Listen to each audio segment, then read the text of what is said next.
আমি প্রথমটার উত্তরটা দেই, পরেরটা ন্যাশনাল সিকিউরিটির ইস্যু, সেই বিষয়ে আমি বলতে পারবো না।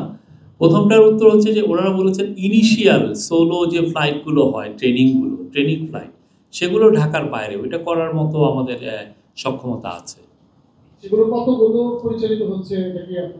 না, এটা নেই, এটা সব তো এগুলো বলা যায় না। যেগুলো আপনাদেরকে পাবলিকলি আমরা যেগুলো বলতে পারি সেগুলো আপনাদেরকে বলছি। যেগুলো ট্রেনিং আপনি অন্যান্য আরও অনেক কিছু তো আছে, বাট ট্রেনিংয়ের পারপাজে, ট্রেনিং যেগুলো ফ্লাইট হয়, ট্রেনিং যেগুলো এয়ারক্রাফট যেগুলো হয়, সেটা বাইরে হবে। এটা সলো বা যেই হোক, এটা মানে ট্রেনিংয়ের ইনিশিয়াল ট্রেনিং, এগেন অ্যাব ইনিশিও, এটা বিশাল, আমি বলবো বিশাল, মানে আমি তো এত মোটা দেখি, আমরা ছবিটা আপনাদেরকে দিব, আপনারা তখনই বুঝবেন।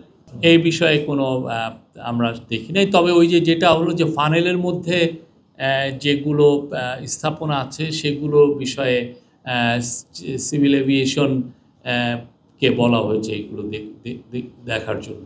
ওনার উড্ডয়নের ত্রুটি ছিল, ওনার ইয়েতে, এটাই পুরোটা উনি এই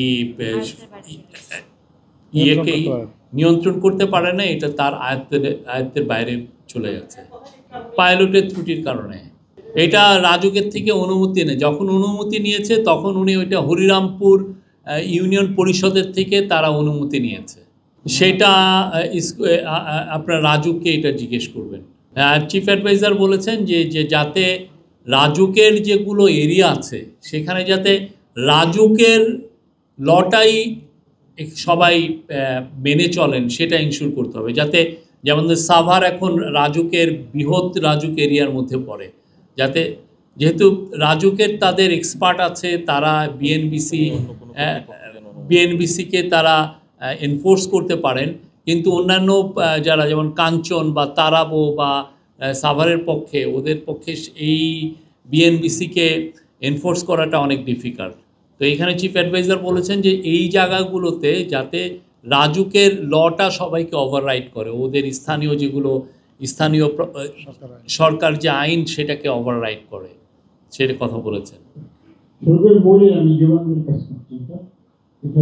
বিমানের কোনো যান্ত্রিক ত্রুটি ছিল কিনা এরকম কোনো না, একটা বিষয়ের সাথে জড়িত যে রাজুকের বিল্ডিং কোড মেনে বিল্ডিং করা হবে, এজন্য কাউকে শাস্তি সুপারিশ করছে।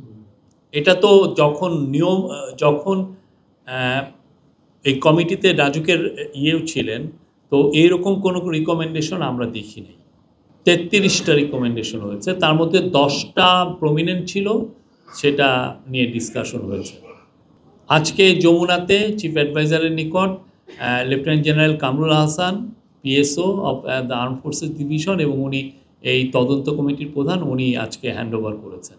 না, এটা তো ন্যাশনাল সিকিউরিটির একটা ইস্যু আছে, যতটুকু পাবলিক করার আমরা সেগুলো তো আপনাদেরকে বলছি।